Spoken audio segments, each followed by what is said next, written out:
Fala pessoal, beleza? Aqui é o Breno. Tô gravando mais um vídeo aqui, passando aqui para falar com vocês sobre os 7 pecados capitais, né? E o que que o Tantra tem a ver com isso? Bom, se você ainda não viu os vídeos do canal, dá uma olhada. O tema principal aqui do canal é Tantra e, na verdade, acaba sendo diversos assuntos nos quais o Tantra entra, questão de desenvolvimento pessoal. Então, se você gostar do vídeo, dá um like, né? É sempre importante compartilhar também o conteúdo para mim ajuda bastante, eu agradeço. Tá certo? Então, no campo um pouco da religiosidade, né, das crenças das pessoas, dentro da cultura judaico-cristã, a gente tem os 7 pecados capitais, que antes na verdade eram nove pecados capitais, né? Mas assim, quero me dedicar muito a falar sobre os 7 pecados capitais em si, né, ou os 9 pecados capitais.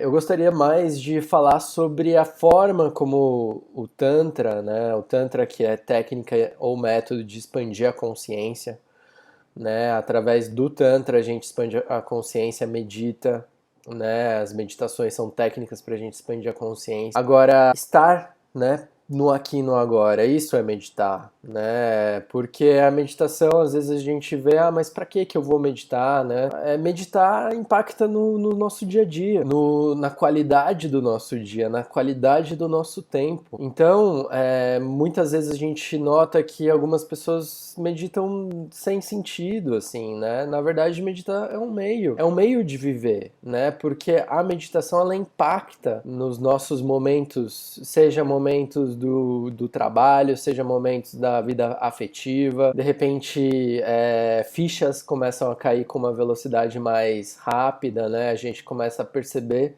determinadas coisas que antes era mais, o processo de percepção era mais dificultoso. Dentro desse processo do despertar de consciência, muitas vezes a gente se depara com frases do tipo, cuidado com a luxúria, né? Ou a avareza, né? Não sei o que, não seja avarento. Agora, dentro da ótica do Tantra, né? E aí as pessoas normalmente ficam um pouco chocadas com a forma tântrica de lidar, né? Inclusive, muitas pessoas ficaram chocadas com a forma do Osho de lidar com a própria sexualidade, né? E as coisas que ele falava sobre a avareza e tal. Mas eu acho que ele teve uma percepção bastante importante com relação a essas questões de dualidade, né? Que normalmente as pessoas combatem aquela coisa que parece ruim, ficam cultivando, por exemplo, pensamentos positivos. Será que cultivar pensamentos positivos não é uma outra prisão, uma nova prisão que normalmente as pessoas se auto-infringem? Porque o ato, né, na verdade, a meditação, ela é observar a raiz dos pensamentos. Se está surgindo um pensamento negativo, é interessante observar esse pensamento negativo para você lidar com ele e não escondendo de si mesmo os pensamentos negativos que você tem. Da mesma forma, através da sexualidade, do desenvolvimento da sexualidade, se a gente pensa num desenvolvimento da Kundalini, a energia da Kundalini ela tá mais forte nos chakras base, que envolve a sexualidade. E aí a ideia é fazer o despertamento da Kundalini e fazer com que ela transcenda esses chakras base. Mas ela não vai conseguir transcender se você ficar evitando, por exemplo, seus impulsos sexuais. E se for necessário passar por momentos de luxúria, tudo bem. A recomendação que eu normalmente dou é não misturar, por exemplo, com substâncias que alteram a consciência. Por exemplo, você vai viver um ato sexual, a ideia é não mistura com álcool, tá? Vive esse ato sexual plenamente, com consciência. Essa recomendação que normalmente eu dou, né, nas salas de atendimento, em terapia tântrica, dentro do processo individual, normalmente as pessoas elas tolhem as vivências, as próprias vivências sexuais. Isso é muito danoso para si mesmo, porque ao tolher as próprias vivências sexuais, os impulsos sexuais, as pessoas acabam impedindo a si mesmas de se desenvolver como pessoas, né? De amadurecerem. Então não é incomum a gente encontrar pessoas com 50, 60 anos que têm a mentalidade infantil, moralista, né? Que normalmente a gente vê bordões que normalmente são confortantes no primeiro momento, mas que a pessoa ela não cresceu, então ela precisa de um pai, ela precisa de uma mãe para aconselhar. E o Tantra trata disso, é técnica para você amadurecer. Agora, se você tá no momento de ser avarento, tudo bem. Passa por isso, não se condene, sabe? Viva essa avareza. E a avareza não é só material, né? Existe uma avareza subjetiva, psicológica, né? A avareza energética também.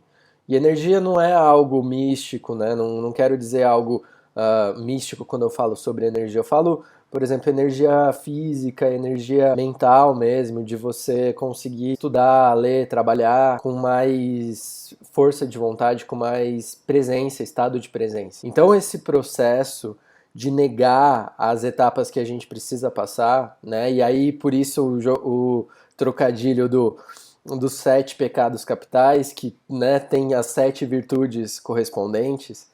A pessoa normalmente ela fica com aquele pecado caso ela renegue aquele pecado, né? Pecado, né? Porque eu entendo que a gente pode viver os 7 pecados exatamente para transcendê-los e passar a viver as virtudes. E outra coisa que eu acho que é importante de mencionar, a transcendência não é uma sublimação.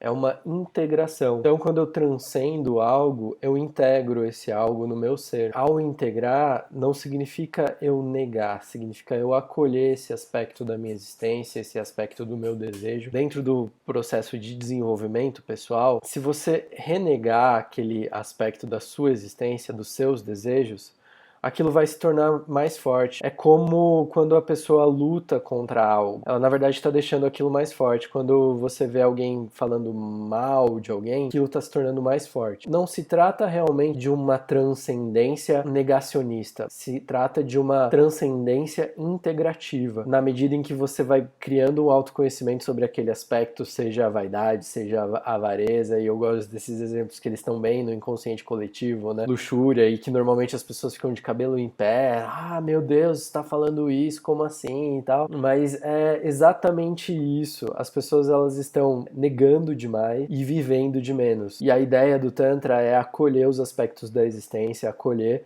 de forma a integrar aquilo, para que na hora que você for viver a sua vida, não esteja dividido. E quando a gente está dividido, a gente não consegue estar no aqui e agora. Basicamente é esse o princípio do pensamento. Quando a gente começa a se desenvolver dentro do Tantra, isso parece muito difícil, muito desafiador, mas com o tempo se torna bastante intuitivo e é uma libertação sair da moralidade, né? Que vai ter conflitos sociais, porque a sociedade é moralista, mas internamente é o que vale, né? A partir do momento que você integra e para de julgar aos outros e a si mesmo, né? Que eu acho que é o verdadeiro ensinamento do Tantra, né? A gente parar de julgar a si mesmo, parar de julgar os outros. Basicamente isso. Beleza, pessoal? Então, se você curtiu esse vídeo, compartilha, dá um like, se inscreve no canal, tem mais vídeo aqui. Dá uma olhadinha aqui no texto aqui embaixo. Alimenta um blog escrito também, então se você gosta de conteúdos escritos, dá uma olhada lá. Eu particularmente gosto bastante, né? Gosto de escrever. E é isso. Qualquer coisa, dá um toque, me manda mensagem que eu fico à disposição para tirar dúvidas, beleza? Um grande abraço e até mais.